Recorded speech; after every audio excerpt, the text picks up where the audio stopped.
Assalamualaikum warahmatullahi wabarakatuh. Halo teman-teman, kita lanjut di tutorial Kotlin dasar. Nah, video ketiga ini, kita akan membahas mengenai keyword dan variabel. Jadi di bahasa Kotlin itu ada beberapa keyword, ada beberapa kata yang sudah tidak bisa kita gunakan untuk nama variabel, nama function seperti itu, karena itu sudah menjadi keyword dari bahasa Kotlin itu sendiri. Ini daftarnya teman-teman.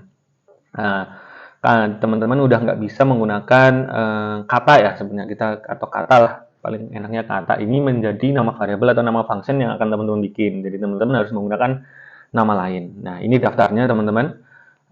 Ini sudah menjadi keyword si bahasa Kotlin. Oke, lanjut ke apa itu variabel. Nah di dalam bahasa Kotlin itu sendiri untuk menyimpan suatu value itu kita membutuhkan suatu variabel teman-teman. Jadi variabel adalah berfungsi untuk menyimpan data. Nah, di Kotlin ini sendiri, itu kita menggunakan ada val dan ada var, teman-teman. Ya, untuk membuat suatu variabel, kita ada tipe val dan ada tipe var. Apa artinya? Kalau val itu hanya untuk suatu variabel yang read only saja. Artinya nilainya tidak akan berubah, teman-teman. Mungkin ini secara teoritis nanti kita langsung praktekkan ya, teman-teman ya. Kemudian var itu adalah untuk yang mutable. Artinya bisa aja ada perubahan seperti itu. Jadi ada tipe val dan var. Val ini kan kepanjangan dari value. Nah, value itu nggak akan berubah. Kemudian var mungkin ya kepanjangan dari variabel. Variabel itu akan terus-terus berubah seperti itu. Ada val dan ada var. Kemudian langsung aja kita codingnya teman-teman ya. Nah, ini kita kembali ke play.kotlinlang.org. Nah, ini kan kemarin nih kita hapus aja dulu semua kecuali yang fun main ya. Fun main itu kita biarkan. Nah, untuk mendeklarasikan suatu variabel, katakanlah val, kita sebut gini ya. Intinya kita pengen ngeprint gini, nama saya Aji, tinggi 165 cm. Outputnya kita mau nulis seperti ini teman-teman. Oke, tapi kita pengen kita tulis dalam suatu variabel. Oke ya. Nah, ini kita komen dulu. Kita kasih komen dulu nih.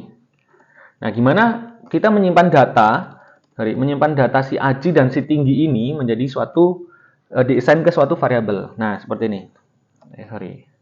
Berarti val kita sebutkan, misal kita buat satu nama variabel teman-teman, namanya nama, ya. Nama. Kemudian kita assign dengan nilai Aji. Oke ya. Waduh, sorry. Nah, kemudian kita buat satu lagi teman-teman, variabel namanya tinggi. Tingginya adalah 165. Kenapa nggak pakai tanda petik? Karena tipenya di sini adalah integer ya teman-teman, atau tipe angka. Nah, kalau yang di sini atas, kan itu tipenya adalah tipe kalimat atau tipe kata seperti itu. Makanya saya menggunakan petik seperti ini teman-teman. Oke. Kemudian kita coba print satu-satu teman-teman. Print variabel nama, kemudian print variabel tinggi. Apa ya? Outputnya apa? Outputnya akan Aji, kemudian 165 itu di sebelahnya ya. Karena kita nggak pakai print ln. Kita coba pakai print ln ya. Nah, biar dia ke bawah. Tuh, Aji 165. Oke ya.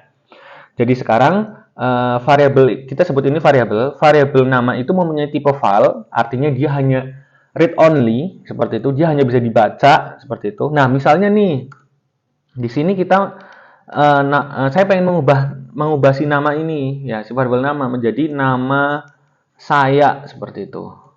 Misalnya jadinya Aji Pradana. Ini gimana coba outputnya?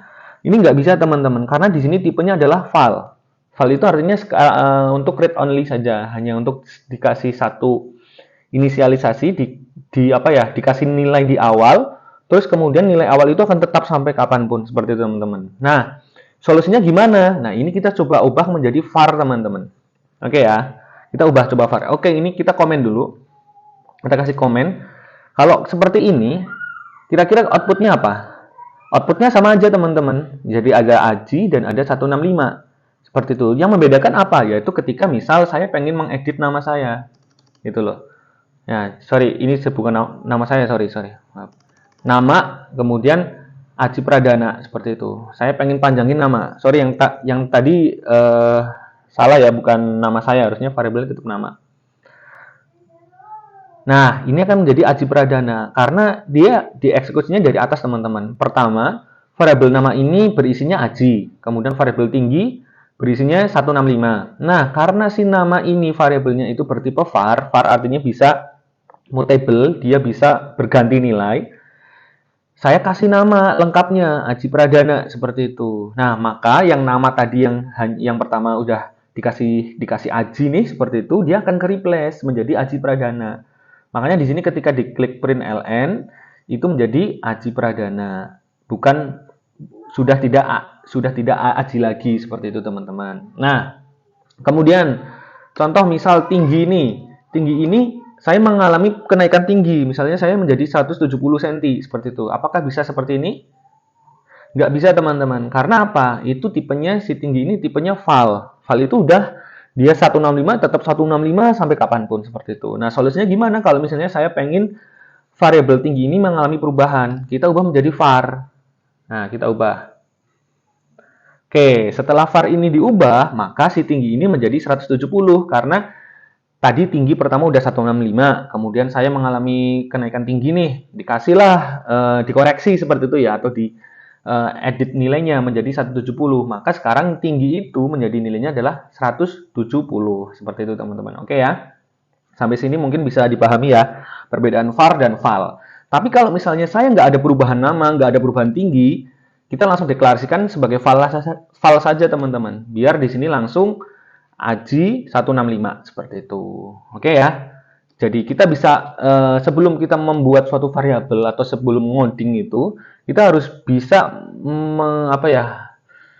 mengidentifikasi bahwa variabel ini akan mengalami perubahan nilai atau enggak seperti itu, teman-teman. Jadi itu akan menentukan kita menggunakan val ataupun var seperti itu, teman-teman. Oke.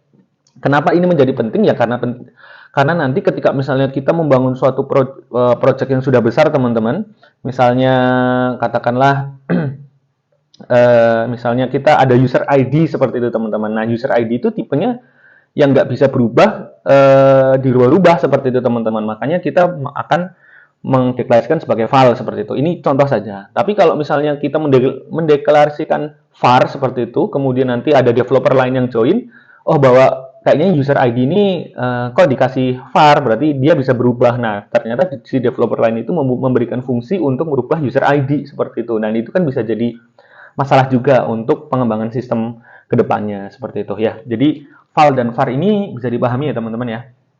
Kemudian lanjut lagi mengenai tadi kita pengen menuliskan seperti ini. Nama saya Aji, tinggi 165. Seperti itu ya, teman-teman ya. Oke, kita tuliskan menggunakan print ya. Nah, seperti ini, teman-teman. Kita tuliskan tanda bisa seperti ini, nama saya. Kita bisa menggunakan tanda plus ya. Kita panggil variabel nama. Kita coba run dulu. Nah, nama saya Aji. Karena apa di sini? Ini sudah tanda plus ini akan menambahkan isian dari variabel nama itu, yaitu nama Aji. Kemudian lanjut lagi, kita taruh plus lagi, petik lagi, terus ada koma kan, kita tulis koma, kemudian tinggi. Nah, tingginya kita plus 165. Nah, 165 tambah lagi di sini spasi cm. Gimana? Kira-kira gimana yang akan muncul? Nama saya Aji, tinggi 165 cm. Ini cara pertama untuk menampilkan kalimat seperti ini, teman-teman. Jadi di sini suatu variabel itu bisa digabungkan dengan suatu string atau suatu kalimat dengan menambahkan tanda plus ya.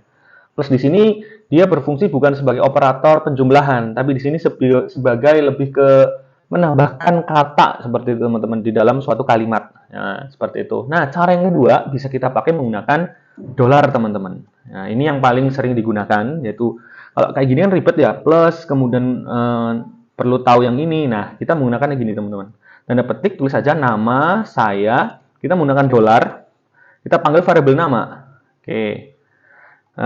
Panggil variabel nama, kemudian langsung tuliskan lagi koma tinggi cm. Coba ini bisa keren nggak? Tuh, ini print ln, ini print ln. Oke.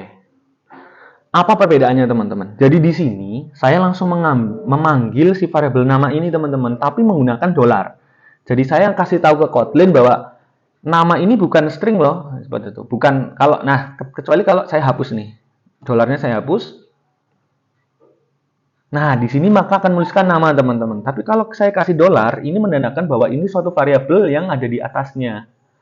Ya, kita run, dia akan menjadi aji. Oke ya, tingginya sama. Tingginya dia ngambil dari sini. Kalau tinggi ini saya hapus, itu akan tulisannya tinggi-tinggi, teman-teman. Tuh, bukan suatu variabel.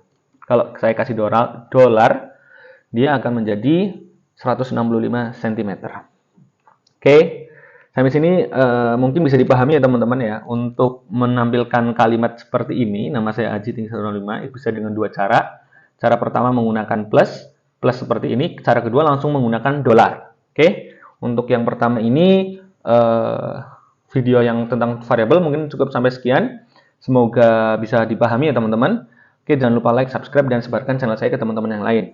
Terima kasih atas perhatiannya. Assalamualaikum warahmatullahi wabarakatuh.